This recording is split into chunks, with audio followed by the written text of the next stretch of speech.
Good morning. My name is Dr. Caroline Treeple. I appreciate all y'all coming out this morning. I'm going to be speaking on the Patient Protection and Affordable Care Act, otherwise known as Obamacare. The Patient Protection and Affordable Care Act, what exactly is it? It's 2,409 pages. It's the largest expansion of the federal bureaucracy in the United States history. It has 159 new boards, commissions, and agencies, 4,000 new healthcare regulation, 150,000 new federal employees, up to 16,500 of which may belong to the Internal Revenue Service.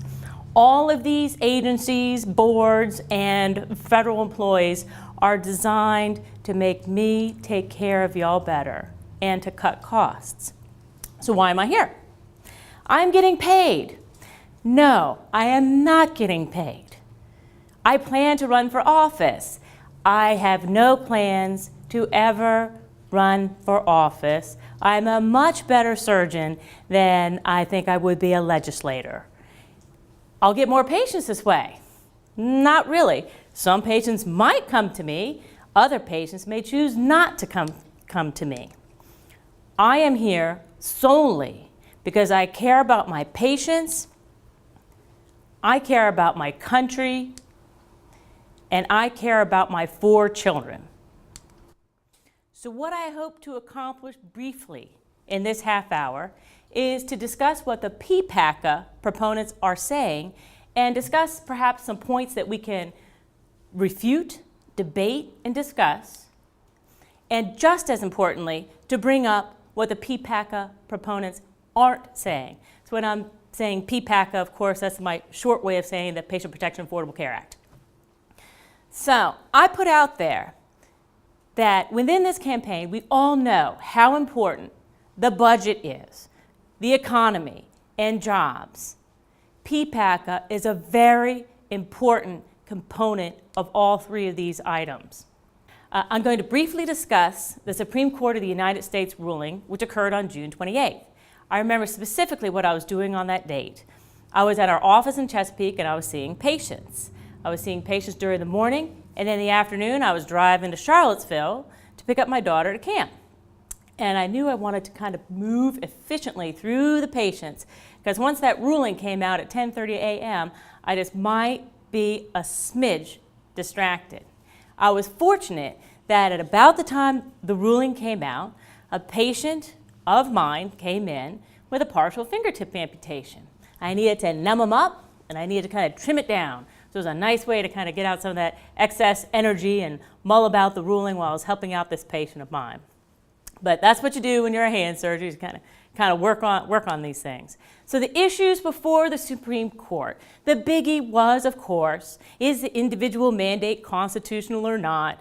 I'm not going to discuss that too much because we all know it was judged to be constitutional, but not according to the Commerce Clause, but according to the taxation powers of the Constitution.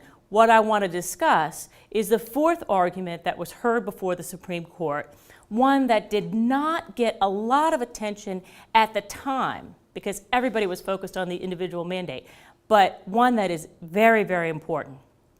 That 4th argument in front of the Supreme Court is the law's expansion of Medicaid an unconstitutional intrusion on the states? And the argument before the Supreme Court was this was an exercise in coercion. It was forcing the states to expand Medicaid. And the Supreme Court said, yes, this is an unconstitutional expansion of Medicaid and an unconstitutional intrusion on the states. So now states have a choice. They can keep Medicaid as is or expand it. So short-term implications for the states if they do choose to expand Medicaid. It is oftentimes a leading budget item in most states. And under PPACA, with full expansion of Medicaid, there will be up to 84 million new enrollees by the end of the decade. And an important factor to consider is that states only receive 2 years of federal subsidy. Now let's look at the other side of that coin. Physicians in Virginia, and this does vary from state to state, but in Virginia, physicians are reimbursed 60 cents on the dollar of the cost of care. So let's hone this down even further. Again, taking Virginia as an example. In 2012, Virginia currently has approximately 1 million enrollees in Medicaid, and Medicaid is approximately 17.3% of the state's general fund. If Virginia chooses to expand Medicaid, we will increase our Medicaid enrollment by 41%, and our budget share will increase from 17.3% to approximately 30%. That's huge. So you take this expansion, and let's, on the other side of it, look at the fact that physicians are only reimbursed 60 cents on the dollar of the cost of taking care of a Medicaid patient. What we are going to see if we choose to expand Medicaid is an increased cost burden to taxpayers, but patients won't necessarily have increased access. A physician, to take care of a Medicaid patient, has to take 40 cents out for every dollar and pay to take care of that patient. And as a business model, and as physicians, we need to pay our electricity bills, we need to pay our front staff.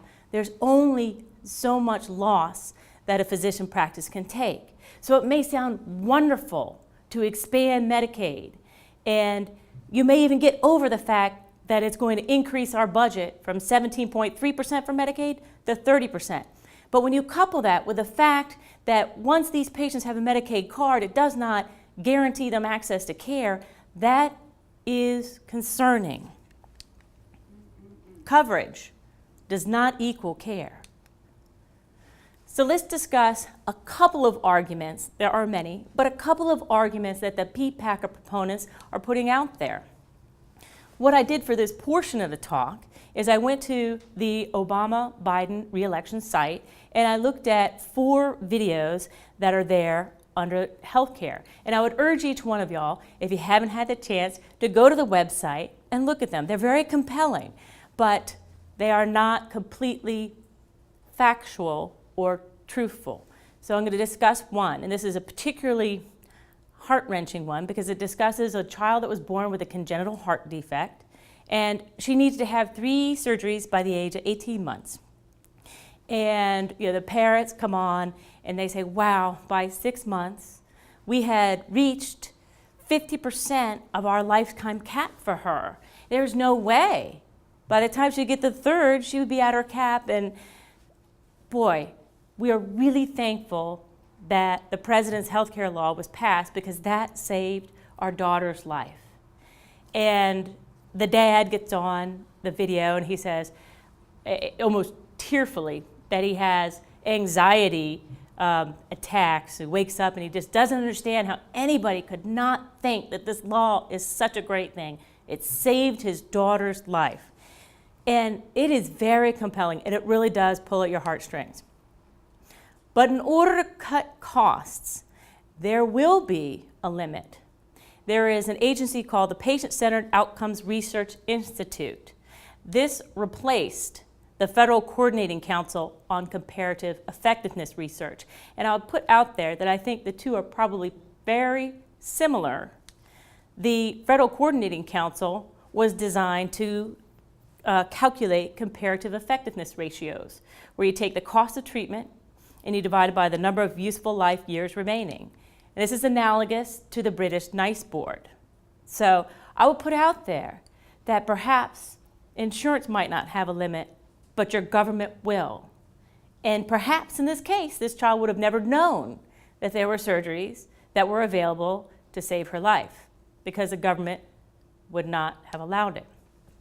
Now, if you're on Medicare, there's a different board, and we've heard a lot about this board, called the Independent Payment Advisory Board. This is a politically appointed board of 15 individuals.